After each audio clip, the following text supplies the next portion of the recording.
دومین توتوریل از مبحث کمپاریزون هستیم و میخوایم انفریوریته رو بررسی کنیم. یعنی اینکه بین دو تا المان یکیشون یک صفتی رو کمتر داره.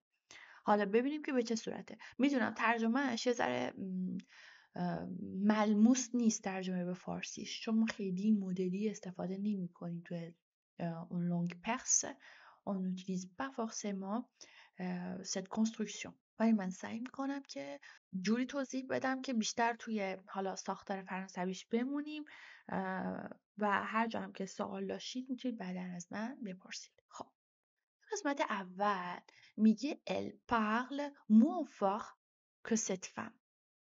یعنی اون صحبت میکنه با صدای پایینتری، آرومتر صحبت میکنه، با صدای کمتری صحبت میکنه تا این خانومه. فاخ در واقع میاد روش منیق انجام کار فعل رو توصیف میکنه، پس قید فاخ.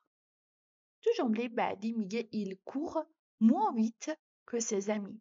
یعنی سرعت دویدنش کمتره، با سرعت کمتری میدوه تا دوستانش. il court moins vite que ses amis. vite هم دوباره قیده برای فعل courir دویدن. il travaille moins efficacement que l'année dernière. شما میتونید اینجا لیزان هم کنید. moins efficacement هیچ اشکالی نداره، ولی لیزان هم نکنید مشکلی نیست. میگه اونها کار میکنن، داره خودشون رو با خودشون مقایسه میکنه نسبت به سال پیششون. moins efficacement مثلا میشه efficace، میشه با کار مثلا مفید. حالا با فایده کم، یعنی راندمان کارشون پایین تره دیگه. il travaille moins efficacement que l'année dernière.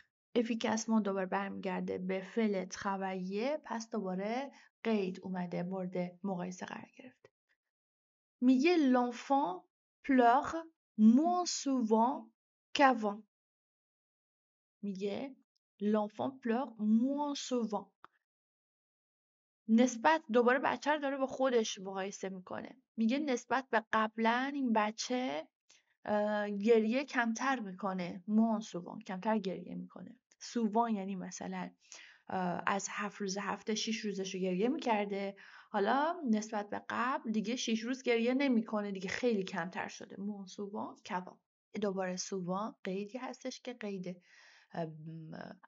فرکانس، یعنی مقدار و تعداد انجام کار پلوغه رو میگه، در دفعات کمتری گریه میکنه، پس دوباره به عنوان قید اومده. اینجا دوباره برای شما یه سری مثال آوردیم که بتونید بیشتر تمرین کنید و تو مثال‌های بیشتر این ساختارها رو ببینید.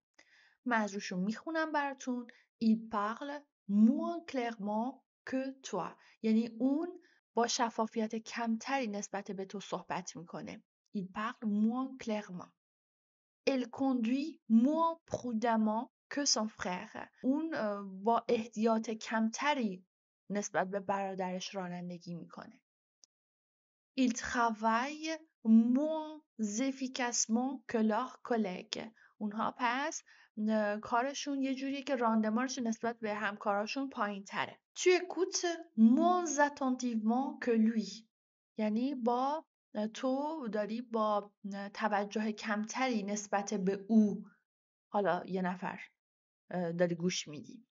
L'équipe joue moins bien que l'année dernière.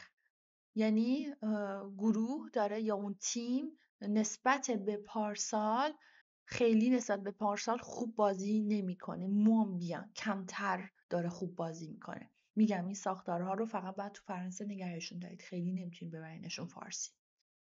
Il est moins fatigué que ce matin. میگه اون نسبت به امروز صبح خستگیش کمتره، یعنی حالش بهتر شده انگار، یعنی انرژیش بیشتر شده.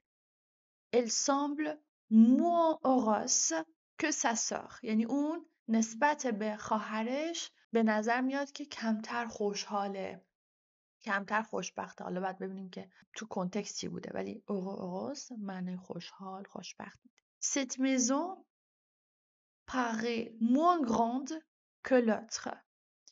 یعنی این خونه نسبت به اون یکی به نظر کوچیکتر میاد، بزرگیش کمتره. moins grand que l'autre. L'autre c'est-à-dire l'autre maison.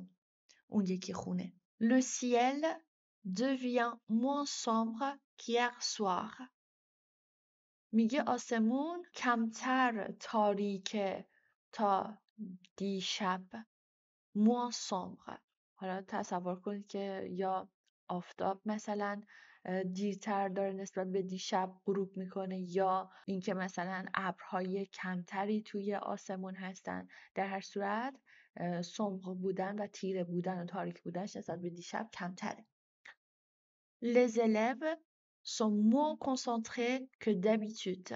دوباره بچه ها رو داره با خودشون مقایسه میکنه. میگه شاگردا نسبت به اون عادت معمولشون، نسبت به اون حالا چیزی که همیشه بوده، توجهشون، تمرکزشون کمتره. سومین توتوریال از مبحث comparaison، comparer les qualités و ما با اکیوالانس در خدمتتون هستیم. ساختارش به چه صورته؟ verb plus aussi plus adverbe ou adjectif plus که. حالا اکیوالانس یعنی چی؟ یعنی همپایه بودن. یعنی توی مقایسه میخوایم یک همپایه سازی ایجاد کنیم بین دوتا المانی که مورد مقایسه قرار میگیرن. یعنی چی؟ تو جمله اول ببینی گفته il est aussi intelligent que sa sœur، یعنی به اندازه خواهرش اون باهوشه. aussi intelligent que، خب intelligent صفت کیو داره توصیف میکنه؟ به ایل برمیگرده.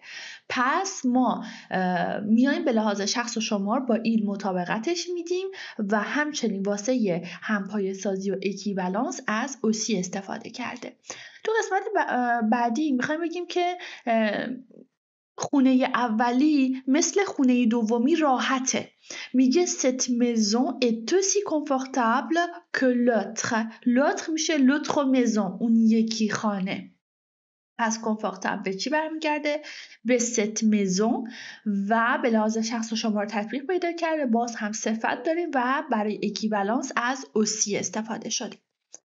حالا برای اینکه شما مثال‌های بیشتری ببینید اینجا چند تا جمله آوردیم. میگه elle semble aussi heureuse que lui. semble یعنی به نظر رسیدن، یعنی اون به همون اندازه که اون یکی خوشحاله اون هم خوشحاله. elle semble aussi heureuse que lui. و آغاز با کی تبعیت پیدا کرده مطابقت داره؟ با elle. فمینان سینگولیه هستش.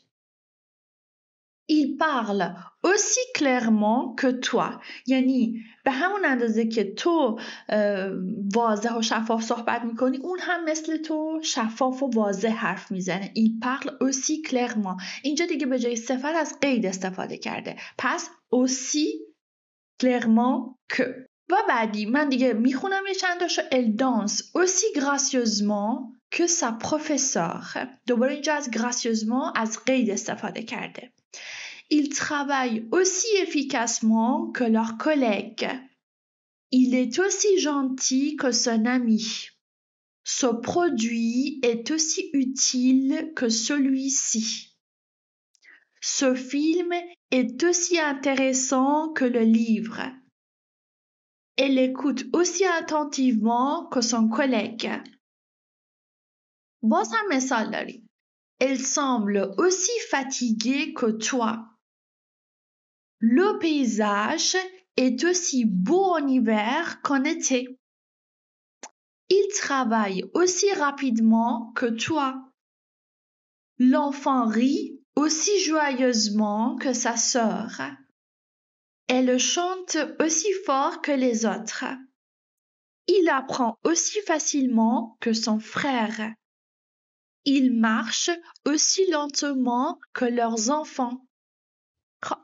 حواستون باشه که یک کمی سعی کنید از ترجمه فاصله بگیرید و این جملات رو هی مدام با خودتون تکرار کنید و سعی کنید به نحوه ساخت و فرموله کردن عبارت‌ها بیشتر فکر کنید تا یواش یواش ذهنتون عادت کنه این مدلی از این زاویه جهان و دنیا رو ببینه تا بتونه که این مدل جملات رو بسازه مغز خودش ذهنتون. زیاد تکرارشون کنید، از روشون رونویسی کنید، برای خودتون بارها تحلیل کنید ساختارها رو تا بتونید یاد بگیرید که به چه صورت à la manière française فکر کنید و این ساختارهای مقایسه رو استفاده کنید. Merci beaucoup et à très bientôt.